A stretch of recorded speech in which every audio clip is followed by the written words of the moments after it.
This is Bethany, and I want to thank you for joining me for Rooftops podcast. My prayer is that this would encourage and challenge you to activate your own faith as you hear God speak to you.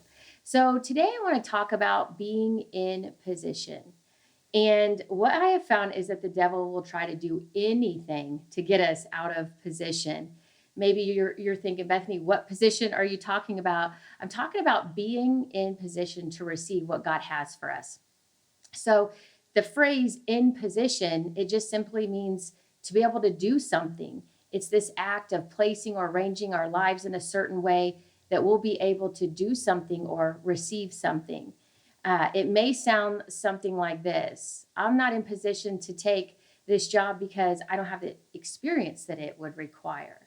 Or I'm not in position right now to take on that project because I don't have the energy for it. Or instead, I'm in position to buy that house because I've been saving for a down payment for a really long time.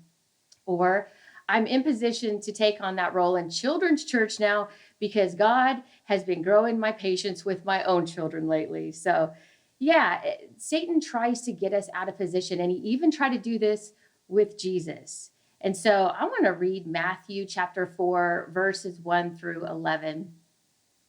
Then Jesus was led up by the Spirit into the wilderness to be tempted by the devil. And after fasting 40 days and 40 nights, he was hungry. And the tempter came and said to him, "If you are the Son of God, command these stones to become loaves of bread." But he answered, "It is written, man shall not live by bread alone, but by every word that comes from the mouth of God." Then the devil took him up to the holy city and set him on the pinnacle of the temple and said to him, "If you are the Son of God, throw yourself down, for it is written, he will command his angels concerning you. On their hands they will bear you up, lest you strike your foot against a stone." And Jesus said to him, "Again it is written, you shall not put the Lord your God to the test." Again, the devil took him to a very high mountain and showed him all the kingdoms of the world and their glory. And he said to him, "All these things I will give you if you fall down and worship me." And then Jesus said to him, "Be gone, Satan, for it is written, you shall worship the Lord your God, and him only shall you serve." Then the devil left him, and behold, angels came and were ministering to him. So this was the very thing that Satan tried on Jesus. He tried to get Jesus to step out of being in position of waiting on God's process, and instead to take matters into his own hands. And the thing about this is that the devil really shows his hand here with his temptation strategy. All three temptations have a central theme, and it is to take matters into your own hands, to take control, right? And the devil says to Jesus, "If you're the Son of God, command these stones to become loaves of bread." He's saying, you do it. Don't wait on God. You just go for it. And we've all, I think, had this feeling before where the clock is ticking, time is running out, and I just need to step in and make something happen. Somehow, some way, I've got to get it done. Or maybe if you think about it, there's been opportunities where maybe we failed to receive what God intended for us because we felt like we just couldn't wait a second longer. So we just took matters into our own hands. And there's no doubt Jesus was probably very, very hungry, fasting 40 days, right? But it was God's plan for Jesus to be fully God and fully man, to be human, to be like you and me, so that he could be a high priest that could actually sympathize with us. And I thank God for this, that Jesus knows, he understands me. He understands struggle. He knows struggle. Another common strategy that we see here with the devil's temptations with Jesus specifically is this invitation for Jesus to prove himself. Okay, the devil says, "If you are the Son of God," all right, more than once, "throw yourself down." This just blows my mind, as if the devil thought that it may trigger some insecure or foolish reaction from Jesus rather than a confident and composed response from him. And many of us are all too familiar with this kind of temptation. I mean, I have felt the need to prove myself, right? Sometimes we feel like that, like we need the validation. We need to prove ourselves that we're good enough, that we're smart enough, that we're strong enough, that we're competent enough, that we're pretty enough, and the list goes on and on and on. But we don't need affirmation that we're enough when God has already validated us by dying on the cross for us. That proves his love and our value. So the last temptation strategy that the devil uses here that I want to talk about today is this temptation here, to substitute the eternal for the temporal.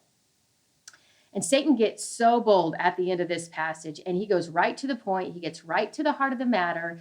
He actually exposes his motive here, that basically he wants to thwart the very plan of God, which was to save the world through God's Son, Jesus Christ. And verse 8 says, the devil took him to a very high mountain and showed him all the kingdoms of the world and their glory.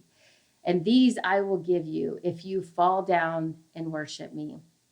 Okay, this is absolutely absurd. Like, this is unthinkable to me. Here we have a created one asking the creator to fall down and to worship him, right? Jesus was already the King of Kings and the Lord of Lords. So it just seems so crazy. And even though this is a ludicrous temptation, if you will, I find that this one gets us too often as well. I love what my pastor, Pastor David Freck, says. What you're willing to compromise now is what you'll end up losing later. And it's so true.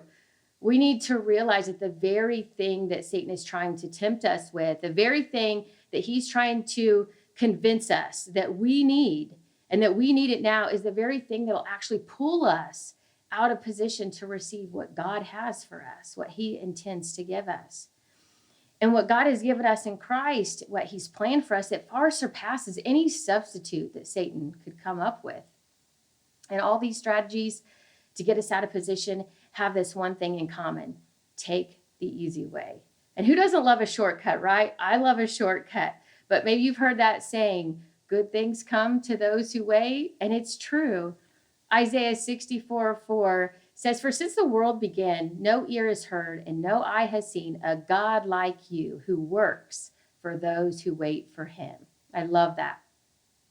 So after Satan threw his best temptations at Jesus, the Bible tells us that the angels came and ministered to Jesus. Well, I'm imagining ministering, for one, means that they brought him some dinner. They brought him some food. And this is really a miracle. I mean, it's not a common thing for God to instruct an angel to bring you dinner, right? The way that God provided here was supernatural. And Jesus, he would have missed this opportunity to receive a miraculous provision had he just taken matters into his own hands and commanded the stones to become bread. So here's Jesus in the wilderness, sort of reliving the experiences of God's people, the Israelites, now tasting their 40 years of wandering in the wilderness. They had doubted God's calling, and we know they felt a grumbling and complaining and idolatry. Those Israelites didn't get to enter into the promised land, into what God had for them. And even though the journey to the promised land, I'm sure, wasn't easy, they were actually being set up. They were being positioned for future blessing. They were right where they were supposed to be, struggles and all. And I want to suggest that maybe you're right where you're supposed to be, struggles and all, and that God has a good future planned for you as long as we stay in position. But Satan, unfortunately, he was able to get the Israelites out of position of receiving what God had intended for them. But Jesus, in the wilderness, his experience, he succeeded where they failed. That's always the case, right? Jesus always succeeds where we fail. And it was after these temptations in the wilderness that Jesus began his earthly ministry. It was the wilderness experience that launched him into his readiness for his calling. These temptations that Jesus faced from the devil, they were for the purpose to trip him up and to get him out of position and to just Satan's hopes to destroy God's plan. But God's reason for the test was so that Jesus could be proven. And this is the same purpose of the test that you and I go through. God isn't wanting us to fail. No, he believes in us. God is wanting us to succeed and receive what he has for us on the other side. So I want to encourage you today to stay in position so that you'll be ready for the ministry and the blessing that God has for you up ahead. Again, thanks so much for joining me for Rooftops.